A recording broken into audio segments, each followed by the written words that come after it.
Hello everyone, welcome to ResearchHUB. My name is Munim. I'm the founder of ResearchHUB. In this tutorial, we are going to see how to download and install R properly.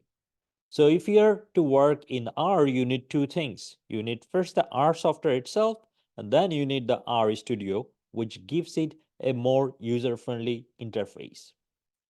So first here, we are going to download the R. So we search in Google, download R, we get this, download R 4.3.2. So that's the latest version. This is for Windows. So I have a Windows, so I'm going to just download this. I'm just proceeding with the basic setup for R installation. So I proceeded with all the basic setups and I'm getting the software installed. We have also R for Mac. So you can easily download for Mac as well.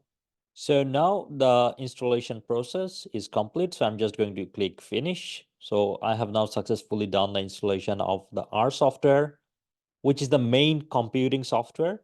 But we all also need the RStudio to have a nice interface when we're doing some computing using R. Okay. But so here, when I search with download R, I got the Windows one in the beginning. And because I have a Windows, I proceeded with Windows. If you have Mac, just write download R Mac. You will get the version for Mac and just proceed with that. So now that we have already downloaded R, now I would like to download the RStudio. So which you see that you can also do it for Windows and Mac. I'm just going to proceed with RStudio Desktop.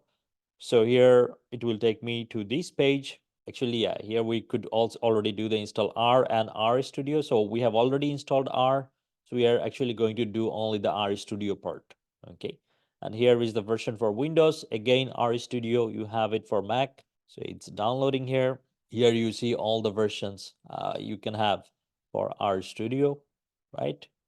So there are several operating systems that are supported for R. So now I have the download here and I'm just going to run it for RStudio.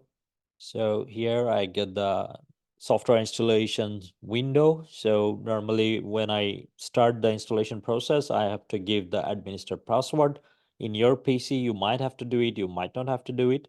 But in any case, when you just proceed with the setup process, you will get this window and you proceed with the regular steps for installation of the software. So now it's going on. So now my installation of RStudio is complete. It took a couple of minutes. So I'm just going to click finish.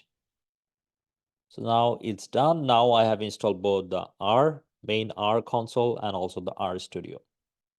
So now let me try to open RStudio here. So if I go with RStudio here, yeah, it's just giving me some suggestions. So I could actually go with the 64-bit version of my machine's default. So that's okay. Yeah, here it's okay for me also to enable auto crash reporting if something goes wrong. And then I'm going to make it big. So now here you see we have three things here. We have this side. On the left side, we have the main console where the programming things happen. On the upper right side, we have the environment. And on the bottom right side, we have the files and the plots and packages and things like that. Okay. But here, to work properly with R, I would recommend you that you do not start coding on the console directly. Okay. So always open a script. So if you go to file, you have the new file here, you can work it R script. But nowadays, in R, we can work with actually many other types of programming language. You can work with C++, you can work with a markdown file, you can work with HTML, CSS, Java, Python, SQL. So you can work with many other programming languages within the RStudio.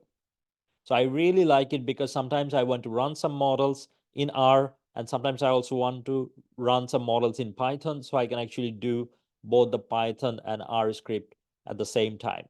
Okay. If you use R Markdown, that's a very nice way of actually running multiple types of programming languages within the same script.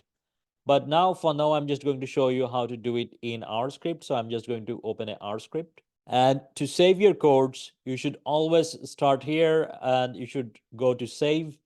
and give it a name. Okay, so you save your codes in a script so that the next time you want to run it, you can just open and you can just run it. I'm just randomly now saving it in the document section. So I'm just going to call it test January 2024.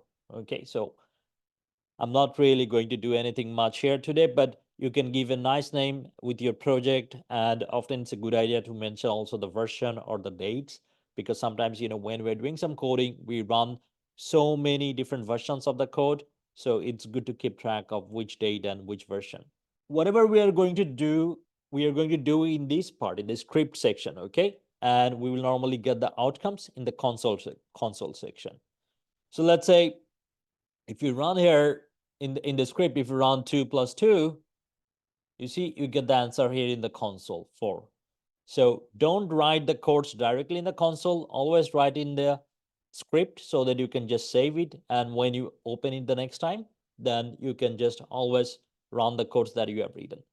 Most of the time when we're doing some analysis, we will have a list of codes that we run, and it becomes very easy to replicate the results and make small modifications in our script. One more thing I would like to mention is that when you are working with R, there are some basic functions that we can do in R, but then for some of the specific tests and analysis, we will often use different packages. So for example, we do a lot of analysis with bibliometric. Okay, and for bibliometric analysis, there is this package called bibliometrics. So let's say if I want to use that package, what I will do is I have two options. I could use just the command install packages. Here I could just say bibliometrics.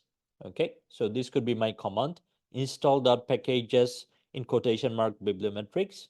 Or I could do it from here. I could come here, I could just say install, and then I could search for the package here. Okay, so whatever package you are doing, you could do it in the script writing code, or you could do it here as well.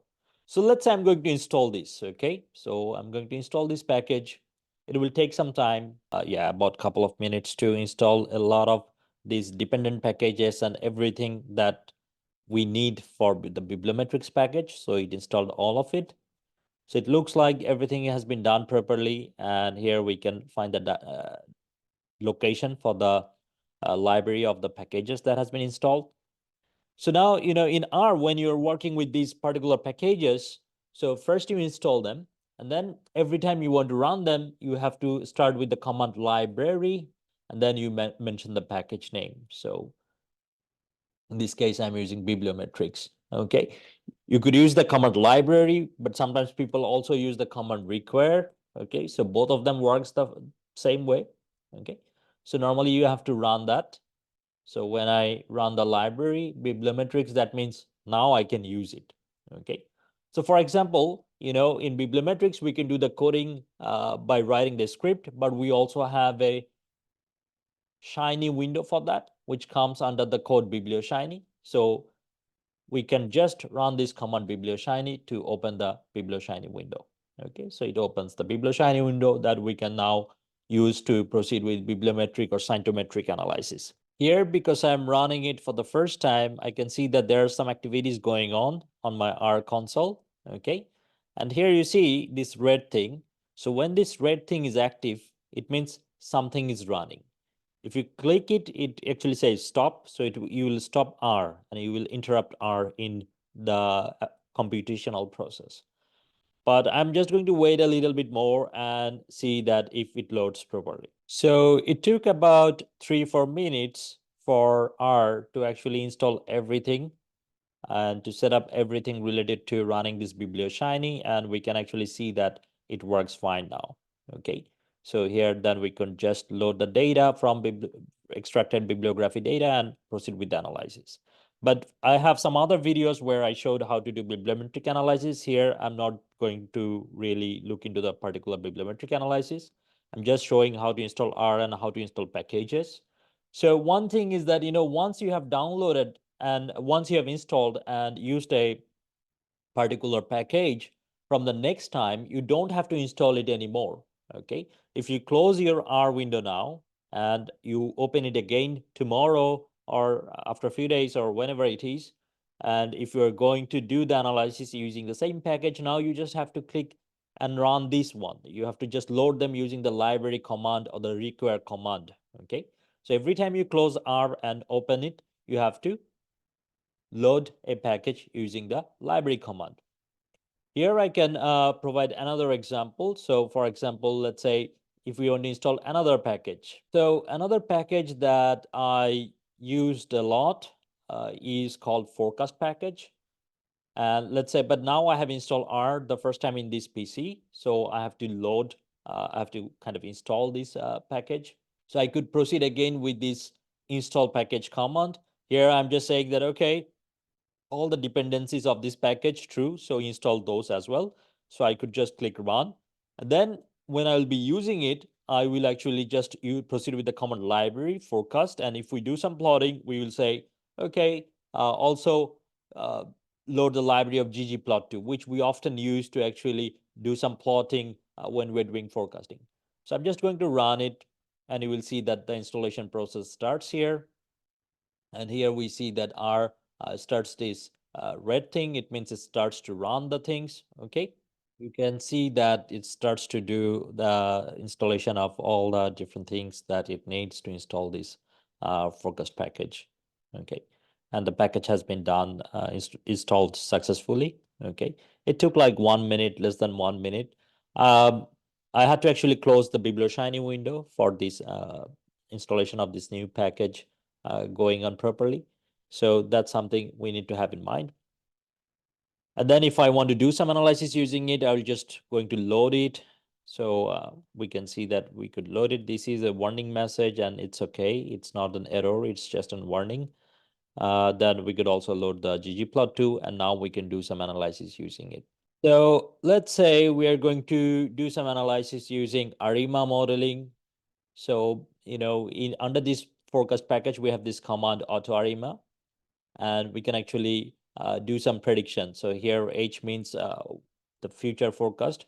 So there is some given data under this data set. It's a built-in data set that we have in the R window, our environment. Okay. So, and this is the pipe functions. We are actually taking the data from this, and then using we are just like passing the auto ARIMA function into this data set, where we are passing this command of forecast.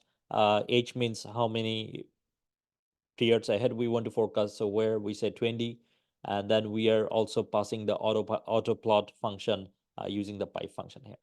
So we can just simply run this and see what results we get. So here you see, here under the plot in the bottom right, we are getting this function. So these black lines, this is the data that we had, and this is the forecast that we get. Okay, and the shades here are actually the confidence intervals of the forecast. So based on the auto ARIMA, it says that for forecasting the data we have under this data set, the best model is ARIMA 111. So we are not going to really discuss those in detail, but just showing you that this is how you can do the installation and run codes in R here. So from now, if I want to do something with the forecast package, I don't need to install it anymore. So I can just put hash in front of the installation command. Now if I want to close it and open it again, I will just proceed with the library command to load them and proceed with the codes then to actually proceed with some analysis. So one more thing just to mention that here you see I'm using the hash sometimes. So hash deactivates a command, and when a command is active, it becomes blue like this. Okay. So this is something we should check when we are running some codes. And here in the environment for now, it's empty, but when we load some data, it normally comes in the environment. When we run some codes and we want to see what has been done, so we see in the history. Okay, so this is how normally this overall RStudio window helps us to write codes, save them, implement them, and get the outcomes here. So I can just save it now, and now if I close it, let's say, and suddenly I want to run it again, I could just go to file. I could actually, it should be somewhere in my recent project, recent files. So I can see that this one is here, and I can just run all of them again, and I will get all the results. Okay, but I don't want maybe the biblioshiny thing now. So I'll just get all the other results here. So that's how we can implement the codes that we write in the script. I hope you find this useful. In some later videos, I will cover more analysis that we can do using R, particularly basic programming in R, but also like data analytics and time series forecasting and machine learning applications using R. So stay tuned, subscribe to our channel, and good luck with your research.